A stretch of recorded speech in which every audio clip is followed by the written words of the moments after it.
When you hear Cristiano Ronaldo's name at the World Cup, you're supposed to think of one thing: goals, dominance, superiority. A man who's been doing this for 20 years, appearing at his 6th consecutive World Cup at age 39, carrying the weight of an entire nation on his shoulders. But on June 17, 2026, in the sweltering heat of Houston, Texas, something completely different happened, something that nobody, and I mean nobody, saw coming. Ronaldo didn't just fail to score. Portugal didn't just fail to win. They got held. They got stopped. They got equalized by a team that hadn't played a World Cup match since 1974. A team nobody was talking about.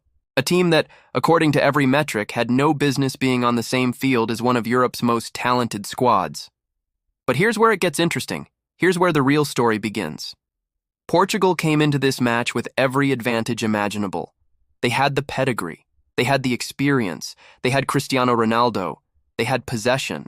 They dominated the ball for 80% of the game. 80%. If you're a casual fan, if you're just listening to the scorecard, you'd think Portugal absolutely controlled this match. You'd think they were the superior team. You'd think this was a dominant performance. But the numbers, the actual technical numbers, tell a completely different story. And this is where it gets crazy.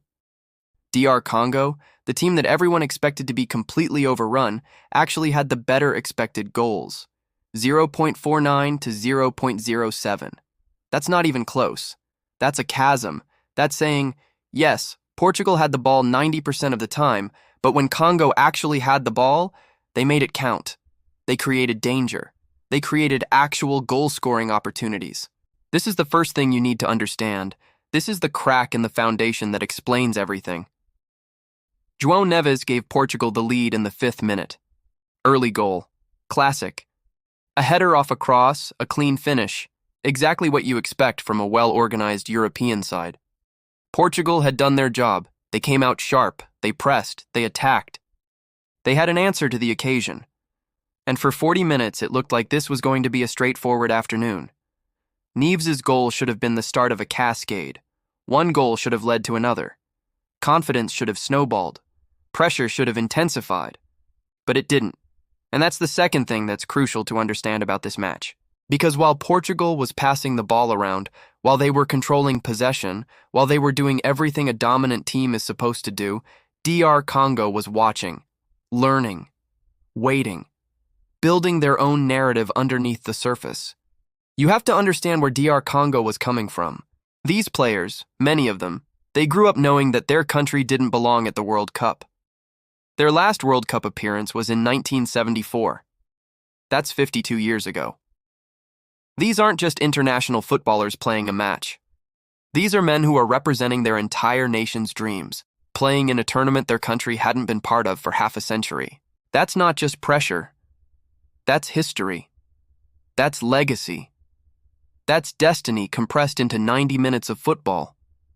And when you carry that weight, when you understand what a draw even means to you, when you know that a single goal is the difference between heartbreak and immortality, something shifts inside you. Your mentality changes. Your desperation becomes your superpower. As the first half wore on, as Portugal kept passing and kept controlling and kept dominating in terms of possession and structure, DR Congo grew. They became more confident.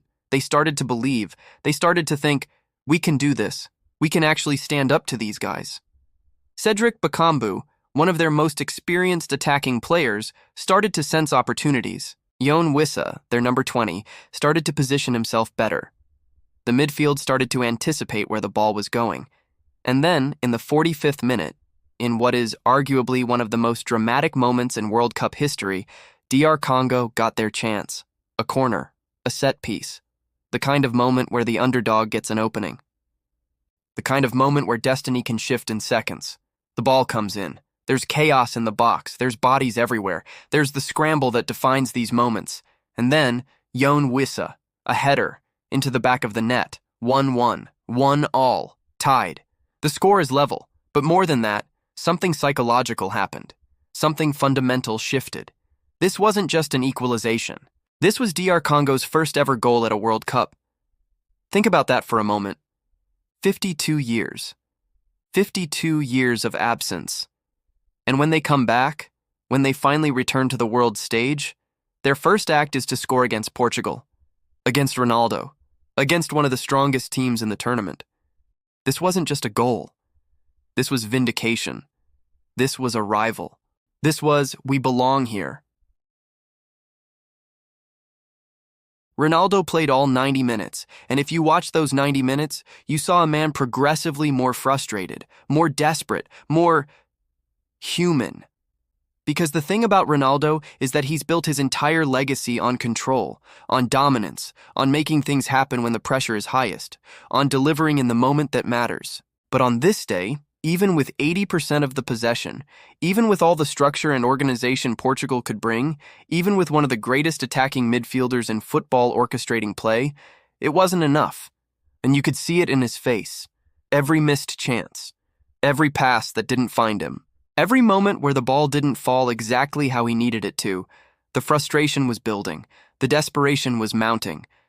Because this was his 6th World Cup, and there's an unspoken knowledge in that number. 6.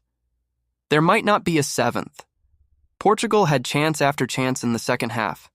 They had corners. They had free kicks in dangerous positions. They had moments where Ronaldo was in the box, where the ball was there, where the opportunity was there. But it wasn't coming. The finish wasn't coming. The goal that would have changed everything. The goal that would have been the narrative he wanted, the narrative he deserves at this stage of his career. It didn't come. And DR Congo, to their absolute credit, held.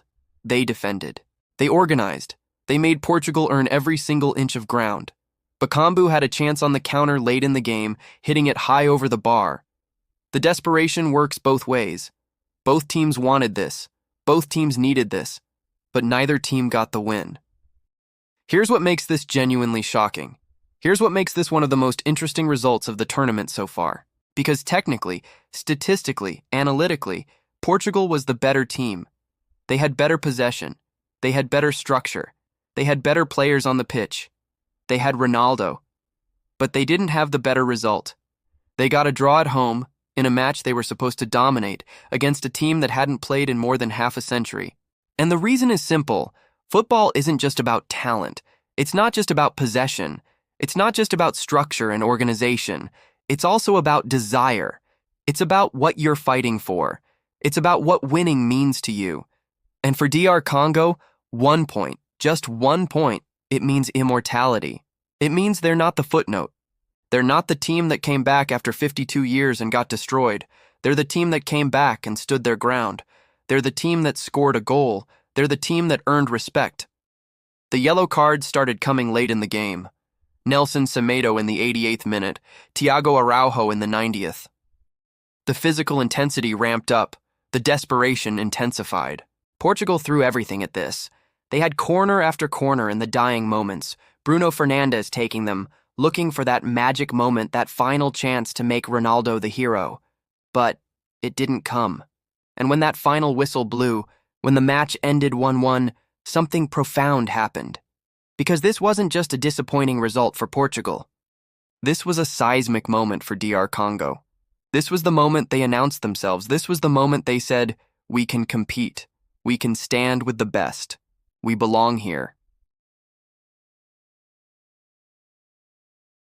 In the context of World Cup history, this is genuinely significant. Because the narrative that had been written before the match was that this would be a mismatch.